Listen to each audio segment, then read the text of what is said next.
कक्षा 11 पाठ 4 तुलसीदास भरत महिमा का चौथा।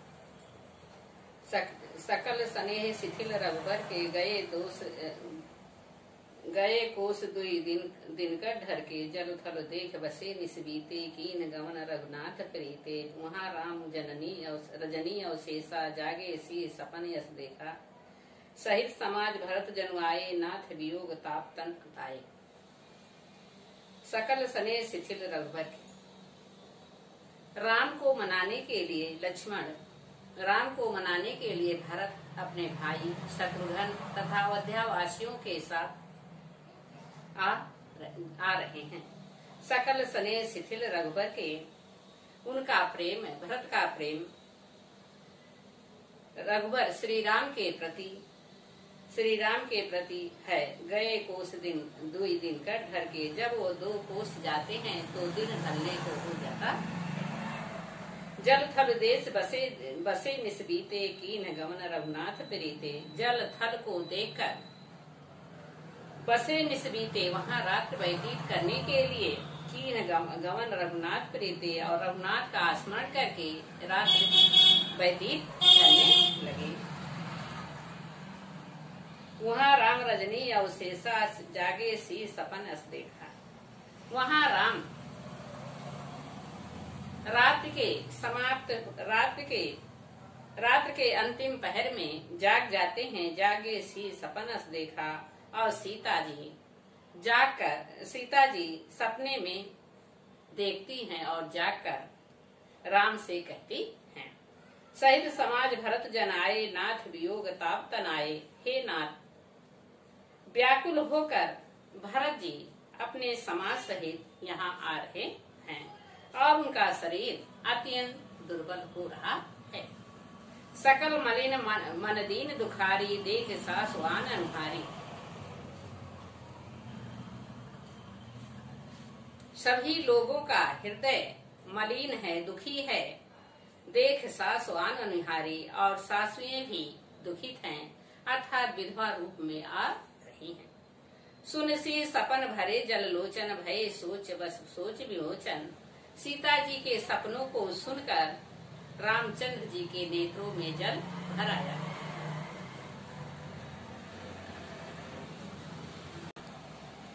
सीता जी के सपनों को सुनकर रामचंद्र जी के नेत्रों में जल भर आया। भय सोच बस सोच विमोचन। दूसरों के शोक को दूर करने वाले रामचंद्र जी स्वयं शोक में डूब गए। लखन सपन यह नीक न होई, कठिन कुछा सुनावे कोई। हे लक्ष्मण, यह सपना नीक अच्छा नहीं होगा, कठिन कुछा सुनावे कोई। कुछा या बुरी बातें सुनाई देंगे। अज कई बंधु समेत नहाने, पूज पुरार साधु सन्माने। यह कहकर अपने बंधु अर्थात अपने भाई लक्ष्मण के साथ नदी में स्नान करके शंकर जी की पूजा करके और साधुओं का सम्मान करके बैठ गए। छंद। सन्मान सुर मुनि बंद बैठे, उत्तर दिश देखत भये। नभ धूर खग मृग भूरि भागे, विकल प्रभु आश्रम गए। सन्मान सुर मुनि बंद बैठे,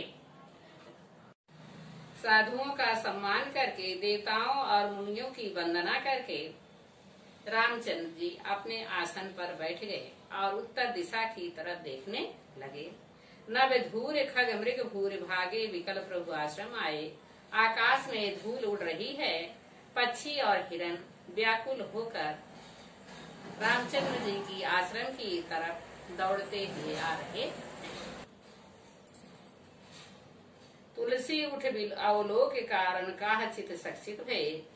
तुलसीदास जी कहते हैं कि रामचंद्र जी उसी समय खड़े होकर देखने लगे। काह चित सक्षित भये, कारण काह चित सक्षित भये, क्या कारण है कि सभी लोग अपने हृदय में आश्चर्यचकित कर रहे हैं। सब समाचार किरात कोल न आए, तही अवसर कहे। उसी समय अवसर जानकर सभी समाचार किरात और कोल ने रामचंद्र जी से कहा। सोरठा। सुनत सुमंगल बैन मन प्रमोद तन पुलक भर, शरद सरोरहु नयन तुलसी भरे अस्मिन।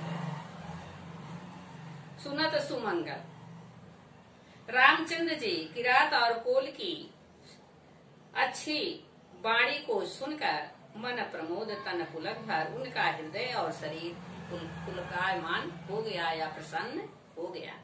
शरद सरोवर नयन तुलसी भरे स्नेह जल, और उनके प्रेम रूपी जल उनके नेत्रों में भर गए।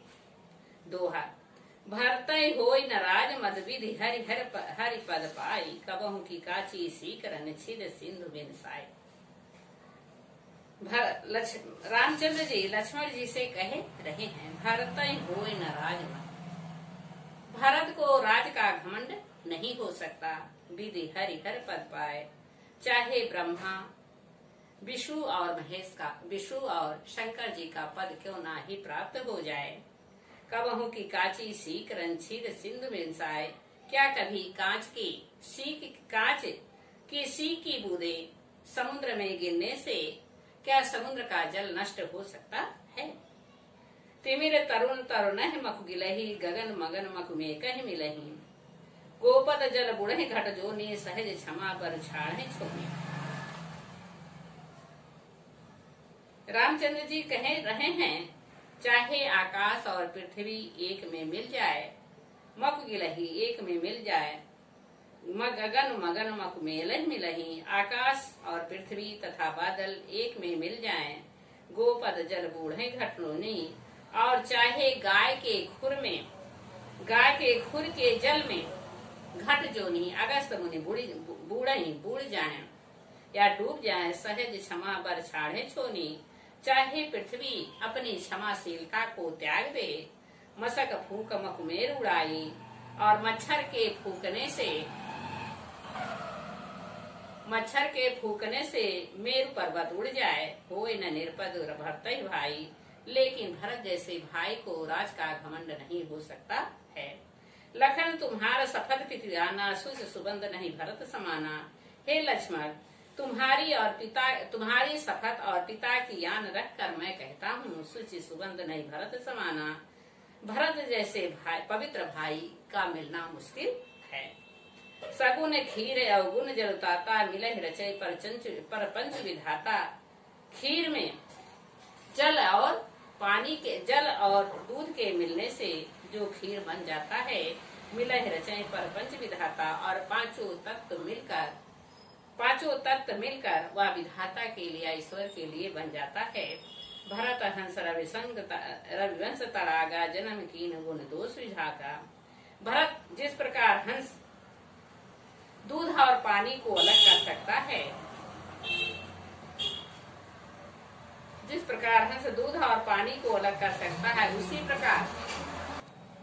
उसी प्रकार भरत का जन्म गुण और दोषों को अलग कर सकता है। गहि गुण पह तज गौ, अवगुण बारे, निस जगत कीन्हु जियारे। राम के गुणों को याद करके पह तज दूध को त्याग कर दे, गहि गुण पह तजी गुणों को याद कर लेता है, अवगुण बारी और अवगुणों को दूर कर देता है। निज जस जगत कीन्हु जियारे। भरत के जन्म होने से संसार में चारों तरफ उनकी कीर्ति फैल जाती है। कहत भरत गुणशील स्वभाव, पयम पयोध मगन रघुराव। भरत के गुणों और स्वभाव का वर्णन करते करते श्री रामचंद्र जी पयम पयोध मगन रघुराव सागर के समान प्रेम धारण कर लेते हैं, या उसमें गहरता को प्राप्त कर लेते हैं। दोहा। सुन रघुबर बानी विबुध देख, भरत पर हेतु सकल सराहत, राम सो प्रभु को कृपा निकेत। तुलसीदास जी कहते हैं कि श्री राम के वाणी को सुनकर देख भरत पर हो, भरत के कल्याण की तरफ देखकर सकल सराहत सभी लोग उनकी सराहना करने लगते हैं। प्रभु को कृपा के जिस प्रकार राम कृपा सभी लोगों के ऊपर करते हैं। इसमें अवधी भाषा का प्रयोग किया गया है, दोहा छंद और चौपाई का प्रयोग किया गया है। तुलसीदास ने भरत और राम के भाई प्रेम का बहुत ही अच्छा सुंदर वर्णन किया है।